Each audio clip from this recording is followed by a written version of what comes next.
یک کار کده سیزانه مردگم بالای بام در برامدم گندم را شوتا بودم افتاو کدم بهترین کده اینه یکیز با افتابی خوشلو کده انا میبینی که تو بگه با خوشید بواردو من یک کار دورم رفتیستم سادی شده سادی هم بیرده بازی داره مرده نگاه که خوشلو اونا را نگاه که کودک نگاه مایل خوب مایل مردک روی سفید مایل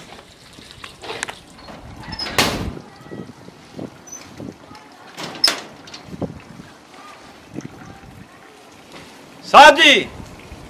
سادی سادی جون اینجا بیا بچم چی کار کسی بیدم مکتب آمدم بریم رامدم بازی دارم مکتب آمدی؟ سوز کردی بچم اینجا بیا متده یک کارم کم کارم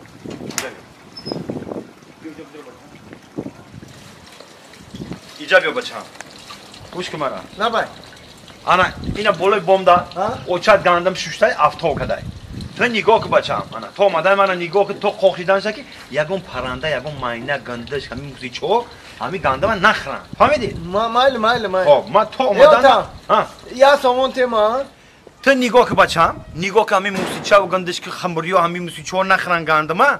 من بیام دستمت میتم دو سامانت میتم بچم یا سامان اگر روتون بگیرم یا سامان دیگه پچینی حرفان مایلا نگاه که یردم کوچه تا نگاه که بچم مایلا دو سامان را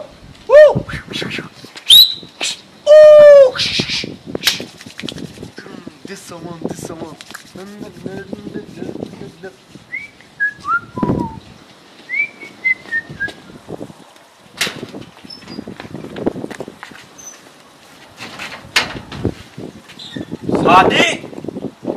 سادی من چی گفتم این بچه را این در کجا میگرده سادی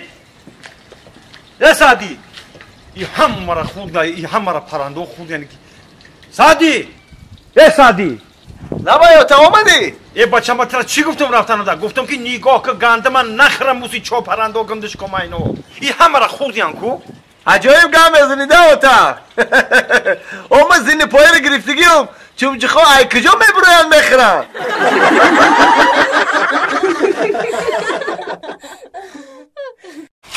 بکشم بناز روزه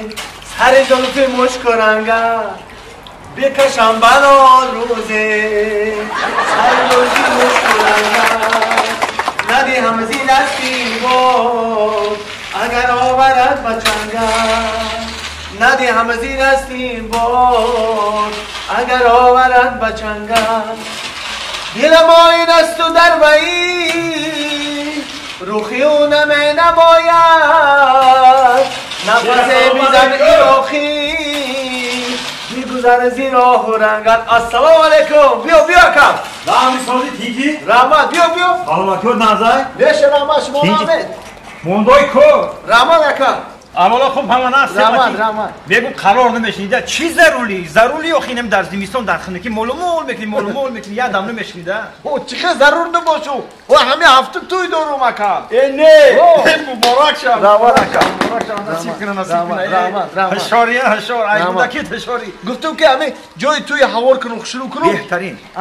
با تو چی با یک بور مرا نمیگو که بیا خیلی آوردم که پیش تو یک معرکه دارم بیاوردم کوخی مبارک شد رحمت گفتم از سورپرایز کنم سلام علیکم تک ای بودکی هشاری تو حاضر هشاری ای کجا زنگ گرفتی سی با ای نمی قشوقی پویونگی کو ای اونجا زنگ گرفت خندو تابزا جورا نصیب کنه دختر کی بوده چی نمیدونم دختر کی بوده کی فهمیدی بیا بس که تو دیگه آدم نیافتی هم را گرفتیسی تو دیگه دختر نبودن قشلاق تو بگیری دیگه یا آدمی را گرفتیسی که برای چی؟ او را ما کدی بچه های قشلاقشون چند بار دیدگیم او را بچه های قشلاقشون همش میشناسن اکای کامل جان عقل در سر تای ما همین توی همین هفته موندگیم سر و پا رو بردگیم آویزا رو زکست کردگیم ولی هم سری وقتی بگردم گوش که من سعدی اگر تو همون را بگیری من نه توی تا میام اینا گپی ما آخران نه کدی جبرانی میکنم فهمیدی؟ خیلی اکای کامل جان اکای کامل گوش که من نفهمی چخه نشم نفهمی چخه نشم با من تصویر وقت نمیبرم بسم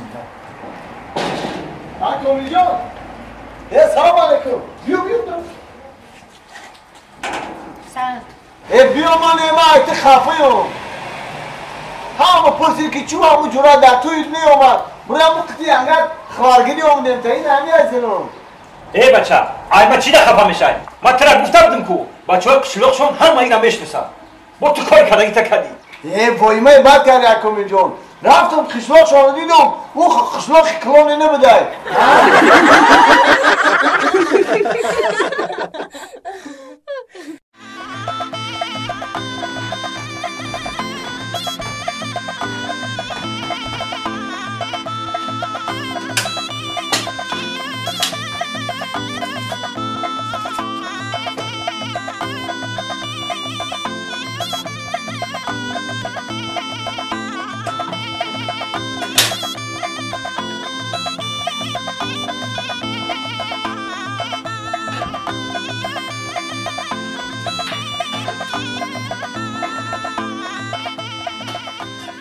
گذشت عمرم به غمهای تو بگذشت به سودای و علمهای تو بگذشت گذشت عمرم به غمهای تو بگذشت به سودای و علمهای تو بگذشت تو را پیدا نکردم لیک عمرم پی و پی با علمهای تو بگذشت تو را پیدا نکردم لیک عمرم پی و پی با علمهای تو بگذشت پی و پی با علمهای تو بگذشت پی و پی با علمهای تو بگذشت. رحمت مردک اینا پیچکده علاوه موندم خودی چای پای تا خوردی الخود خوردی رحمت خوردم رحمت نه که گرد نزنک جان باشیده یعنی خونه رو گرد کردی خیلی خوراک تیار کردی خوردیم یک تیده باشی گوش که زنک جان ما همین کتاب ده یک قصه که همین عجایبات خوندم. چی بوده این قصه؟ این همجا نویسته که مردها در یک روز 200 بار گاو میزدیند زنها باشند در یک روز 400 بار گاو میزدیند. چخیلی؟ نفهمیدم. آخشلو گوش کن این همجا نویسته که مردها یعنی ما در یک روز 200 بار گاو میزدیم انا که زنها یعنی شما در یک روز 400 بار گاو میزدین. برای چی؟ برای چی که شما مردا در یک بار گپ نمیفهمید.